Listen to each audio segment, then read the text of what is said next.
Good morning, good afternoon, good evening, folks. Michael Zuber, one rental at a time. We got our Sunday guest. We start out hot with Mr. Todd Baldwin. How you doing, sir? I'm doing great. Thanks for having me. Yeah, this first topic is not going to be fun. In my daily financial news, I talked about World War III has already started. I want to give full credit to who I heard this from. There's a podcast called the All In Podcast, which I listen to on the weekends. And they basically said, we've already started World War III. It is actually going to be a different type of war. It won't be fought with bullets and tanks and bombers, but instead it will be fought in the economy. And it kind of shook me because when I think about what has happened in the last 10 or 12 or 14 days, however long it's been, I think they're right. Right? You've seen the world sort of freeze out Russia. You've seen assets being seized. You have seen systems and applications or interfaces or whatever you call Visa, MasterCard, PayPal, just stop working. You have Boeing stop repairing planes. You have all of this stuff. There will be ramifications on the other side. You have Hungary, for example, making it illegal to ship wheat and corn, right? So what I see in this, and the reason I agree it's a world war is because we will all feel the impact. We are not carrying guns. We are not being directly fired at or bombed at, but we are starting to feel the ramifications already. It's like dropping a stone in a still water. We're filling the first circle and more is coming. So, I mean, I just saw this morning, national average of gas over $4, just ticked over $4. That was fast. It's on its way to $4.50, maybe $5. That's crazy for national. I think the bigger issue, Todd, that really makes me shiver is food insecurity. It's something I suffered through as a young man or a child. And I think it could very quickly come to lots of people around the world, which will then just force relationships, right? When you play was it Risk? Was that the game where you had a map of the world and you had armies and all of that? There's Risk and there's Settlers of Catan and there's a few of them like that. Yeah. Yeah. So when I play that out in my head, like in 3 or 4 weeks, you're going to have countries that need food and they could create alliances out of necessity. And that freaks me out a little bit. So I'm going to stop there and see if this idea of a World War III starting already as an economic war versus maybe a traditional war we read about in our history books. How does that hit you? Does it feel feasible? It absolutely does. When I was in high school, I read a book called Confessions of an Economic Hitman. Oh. And basically, I don't know if you've ever read the book, but what he would do is he worked for the United States government, and if the government basically wanted to wage war on another country, first, this guy and people like him would go try to extract resources or bankrupt that country. That was like the first tier. And usually it worked. If it didn't work, then they'd send in the jackals to maybe like execute their leaders. And if that didn't work, they'd actually send in the armies and military and go to war.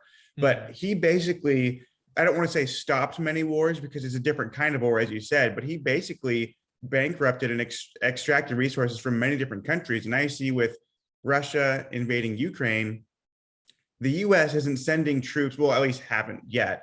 They're not sending troops to Ukraine right now to defend, but they are freezing out Russia and they're blocking them from, trading and freezing bank accounts and all these things and essentially draining them.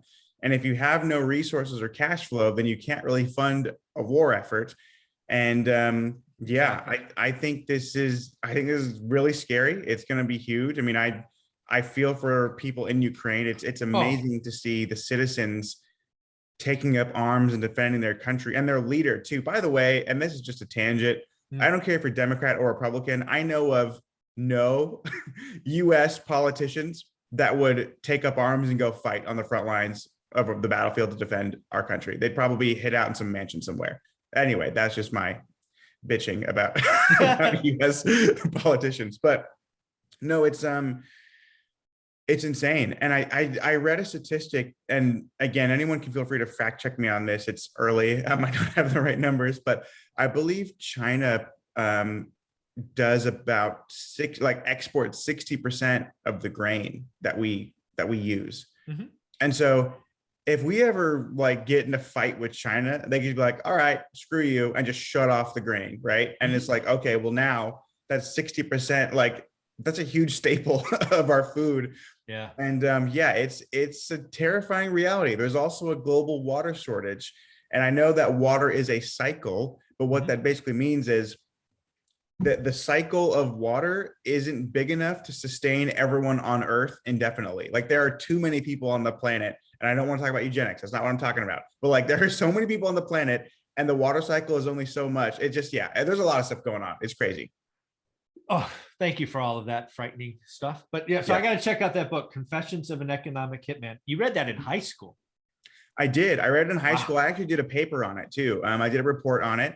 And oddly enough, this is so crazy. So years, it's been 10 years since I graduated high school, but 12 years probably since I wrote that paper. Just recently, the author of that book went on, I believe it was the Valuetainment podcast with Patrick Bet-David, if you know of him. I know him. I like his stuff. Yeah. Okay. Yeah. So he just recently did that. And I was like, holy crap, I read this dude's book 12 years ago. So yeah, it's really interesting. I will take a look. Thank you for that. So one of the things that I did after being shook again by the All In podcast, I want to give credit where the ideas come from, is I tried to map out the rest of the year. So I'm going to lay this out, how I see the dominoes and then the dominoes falling. And my hope is you point out where I'm wrong, because where I end up is not a very good spot. So step one, and again, let's be clear, a peace treaty gets signed today, all this stops, right? The peace treaty stops these dominoes. Let's be very clear. I hope it happens today. Assuming it doesn't. First and foremost, we're already seeing it, Todd. Inflation gets hotter in the short term.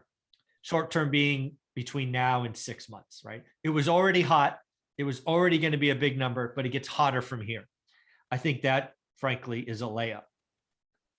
Number two, and this is where I hope I'm wrong. I'm still holding to my guns that they're going to rope-a-dope us and give us a 50 basis point bump. I just think I'm smoking crack when I say that. I want to keep saying it. But in my step two or second domino is the Fed is weak. And they only do 25 basis points. And they do that a few times. But by doing that, they don't nip anything in the bud and inflation just keeps raging. So step two, the Fed is weak.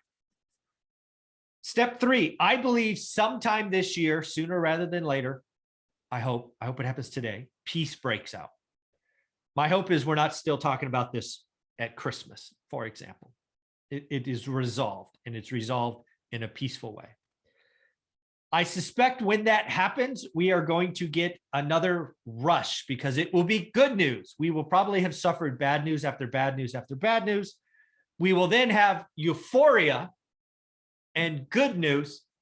And what will happen is we will go out and increase demand into an inflationary environment with no supply, and inflation will rage even higher, making the Fed farther and farther behind. At which point, Jerome Powell either resigns or gets fired, and they bring in a Paul Volcker 2.0, who suddenly has to start jacking rates by a half or a point, weekend raises like Paul Volcker did in the early 80s, and slams the US and likely world economy into a deep, dark recession. So that fun journey ahead of us, please tell me I'm missing something. How does this feel? Yeah, I mean, I feel like it sucks, but I feel like you're probably not too far off. Oh, come on. The inflation thing is I think so I saw this thing the other day, and it was clearly posted by a young person who is a very good person who's just naive because they haven't lived enough. And I know that's ironic when I say it because I'm 29, but the person was like, inflation is a myth. It's all just corporate greed. Oh, and right. I know. Oh, well. And there is corporate greed. No question. Like inflation, inflation is a real thing though. It's the value of your currency is being depleted because so much is being printed. Like that is a real thing. It's not a myth. Mhm. And yeah, we're doing a terrible job with it. Mhm. And I think you're right. As soon as there's more demand, I mean, that's pretty much what happened last year with the car shortage. I mean, there was a shortage of computer chips, so there was less overall cars being produced, but everyone was making stimulus checks and interest rates were at an all-time low. So there was an influx of people who just got stimulated who wanted to buy cars, and there weren't enough to go around. So the price of each individual car skyrocketed. Mhm. That's basically what happened, and it will happen again. So yeah, I agree with you. Well, thanks. Again, folks, if you're watching this, I shared this on my daily financial news. Please tell me what I'm missing, because again, it's I just don't. It's not a good feeling. That's why I will be getting residential properties with 30-year fixed rate debt, because when this guy comes out, because guy or gal, I don't have to be sexist, but again, right, this plays out. Paul Volcker gets fired, or sorry, Paul Volcker. Jerome Powell gets fired or quits. We get a new person who comes in and just takes the reins. I mean, we could see rates. I mean, because again, right, if you play this out, war, then peace, and then happiness, and blah, blah, blah, blah, blah, and there's all this freaking money still sloshing around the system. I mean, seriously, they could take the Fed funds rates to 5 or 6%. And if the fund rate is 6%, what's the 10-year? 8? Mm-hmm. What's the 30-year? 9.5 or 10? And again, it won't be there long. When you zoom out, it'll be there for a year, 18 months, but that's still going to break stuff. It'll break stuff, and people are going to want to buy as an alternative to paying a ton of money in rent. No, I think you're absolutely right. Buy as many single family homes at cheap interest rates. That was honestly one of the biggest motivators for me to start really teaching people the house hack stuff. Because it's like, man, buy a house, get some roommates, but at least you have a house, live in there, do it for a couple of years. It's all you need to do. Live for free on low interest and just get a property. And so, yeah, I agree with you 100%. All right. Well, on that, we are going to close episode 1 because we're going to get on to different topics. But yeah, folks, if you see a different outcome, please let me know. Again, remember, peace breaks out today. This all stops. So this doesn't have to happen. It could be a fork in the road, which I hope we don't go down. Jerome Powell, your job is on the line, buddy. Raise rates by a half, March 16th. Stop all of this. You do have a choice here that you can help stop this. So thanks for everything, man. Absolutely.